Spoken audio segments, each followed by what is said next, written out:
Alright guys, welcome. I'm excited, Andre's excited to start this brand new Pint Sized Campaign. And the format's going to be a little different, as in this intro video is going to be a standalone video apart from the rest of the videos, as I didn't want the Game 1 video to get too long. So I'm going to try it this way. So I'm going to break down the campaign itself, we're going to talk about some of the special rules, and then we'll have the first game of the campaign will be in the next video. Before we begin the briefing for the campaign, I would just like to thank a few people for helping make this campaign possible. First and foremost, I would like to thank Mr. Stephen Philp for writing the campaign. Stephen's put a lot of time and effort into researching this campaign and designing the missions, and he's knocked it out of the park yet again. So I'll post the link to the campaign itself in this video, as well as the rest of the videos in the campaign. And you can download it and share it among your friends and try it yourself. It's free for everyone to use. And we hope to see some battle reports for it from some of you guys as well. I also recommend checking out Stephen's other campaign that he wrote for us, the Abbeville 1940 campaign. That was really good and a lot of fun. If you're into Blitzkrieg early war stuff, definitely give that one a go. So again, a big thank you to Stephen for all his hard work and all of his patience with all my crazy questions. I would also like to thank Greg Padilla. He's one of our Old Guard patrons. He sent us some amazing 3D printed vehicles. We were very light on Pacific Theater vehicles, and Greg fixed that for us by printing out 3 different LVTs and 2 Hago tanks. So thank you very much, Greg. And finally, I'd like to thank Mr. Joe Huck from the Ogre's Den for loaning me all of his Japanese armies, or his entire Japanese army, and all of his terrain. We had some holes that we needed to fill as far as Japanese troops and terrain, and he was gracious enough to let me borrow them so that we could play this campaign. So thanks, Joe. Alright, on to the briefing. We'll not go into too much background detail on this, as I don't want this video to get too long either. But you can download the campaign and read it for yourself. And you really should, as Stephen's done a great job of providing a compact little history lesson on Saipan. So I'll go over the main points pertaining to the campaign itself. This campaign is based around Operation Forager, the capture of the Mariana Islands, and sees the 2nd and 3rd Battalions of the 6th Marine Regiment, 2nd Marine Division landing on Red Beach on Saipan the morning of June 15th, 1944. Opposing them is the Japanese 136th Infantry Regiment. The campaign takes place from June 15th to June 17th. Campaign turns 1 to 3 are on the 15th. Campaign turns 4 through 7 are on the 16th, and campaign turns 8 and 9 are on the 17th. The Marines will have a fresh platoon every time Scenario 1 is fought. Once Scenario 2 is reached, the Marines will have 3 platoons to choose from for the rest of the campaign. They'll be tracked as normal. The Japanese have 1 platoon for the 15th, the first 3 turns of the campaign. They had a 2nd platoon on June 16th, the campaign turned 4.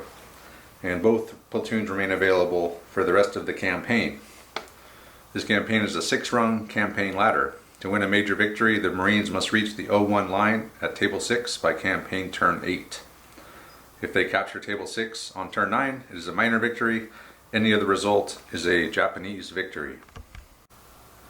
The Marines will have initiative throughout the campaign aside from Japanese wildcard, which we'll talk about in a second. Casualties are treated as per at the sharp end campaign supplement. Replacements are not available. Both sides, however, can disband a platoon to provide replacements to the others. Any spare troops can be placed in a pool of replacements to be drawn on as needed between turns. Japanese wildcard. The Japanese have 2 options for wildcards, and they can choose one. Both are night attacks and occur on either the night of the June 15th or June 17th. These attacks can only regain ground and do not count towards the number of turns. The choices are an infantry attack or an armored attack. And when time comes to do the wildcard mission, we'll go into more detail then. So that was a quick briefing on the campaign itself. Now we're going to talk about the platoons we'll be using for this campaign. We begin with the Devil Dogs. The Marine Platoon is a Type F platoon. Saipan was the first time this type of platoon was used. The Type F platoon consists of 3 4-man fire teams with a squad leader. Each fire team consists of 1 BAR and 3 riflemen. In game terms, the squad consists of 3 teams with a junior leader. The junior leader has 3 commands instead of 2 to represent the extra flexibility the fire teams allow. While the junior leader has 3 commands, he still only has 2 wounds. So that means that if he loses 2 command initiatives, he dies. He doesn't take 3 like a senior leader would. And 2 or 3 fire teams within 4 inches of each other can operate as a squad as normal. Fire teams can be upgraded with flamethrowers or bazookas for the points listed in the support table. These weapons replace the BAR in the team, and the rest of the team becomes a weapons crew. And this weapons team is deployed as part of the platoon and acts as normal. The Marine platoon has a force rating of +2.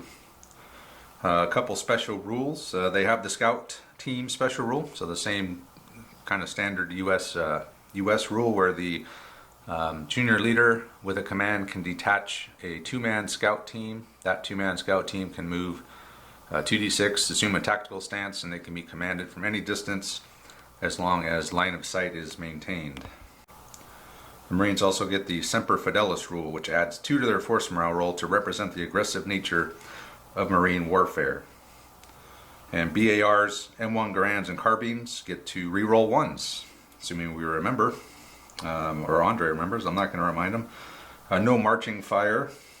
We tried that. We did a patron-only kind of practice run with these platoons, and we were using marching fire for this Marine platoon, and with the firepower they have and all the commands and all they can do, adding marching fire was pretty brutal for the Japanese, to say the least. And also, some Marines are armed with shotguns or other close combat weapons. Not literally, there's no one modeled with shotguns in here, but assuming they have something like that, they get to be aggressive. So they are aggressive in close combat. And that's it for the Marine platoon. We'll go into more detail about the platoon when we do the platoon introductions during the actual game video. And now we'll go take a look at the Japanese platoon. This is the Type B Japanese Infantry Platoon, force rating +1. So there is a difference in force rating of 1 between the 2 platoons, but that's already accounted for in the support points listed for each scenario. The platoon has 2 special rules. The first is for the Emperor. This adds +2 to their force morale as well, or force morale roll, I should say, as well as the platoon begins with the men's opinion at +2. They have another rule called fixed bayonets, which makes the platoon aggressive in combat. So we have 3 line squads. Each is 9 riflemen, a 3-man LMG team, and a sergeant with rifle. They're just one big team / squad. There's no teams in there that can be detached or anything like that. 2 senior leaders. And we have a knee mortar squad. So this, so there are 12 men and 3 light mortars. So they operate exactly like light mortars in the book. They fire HE2. If you roll 2 1s, the mortar is out of ammo, and they each have 1 smoke round. So essentially it's 3 4-man crews for each mortar, but they are just one big team, one big squad, just like the other squads are, with the junior leader. And they can fire rifles as well, so if they run out of ammo or there's enemies close range, or for some reason they just want to fire rifles, they can do that. So it's just pretty much a rifle squad with some mortars. And I think that about does it for the briefing and the forces on this campaign.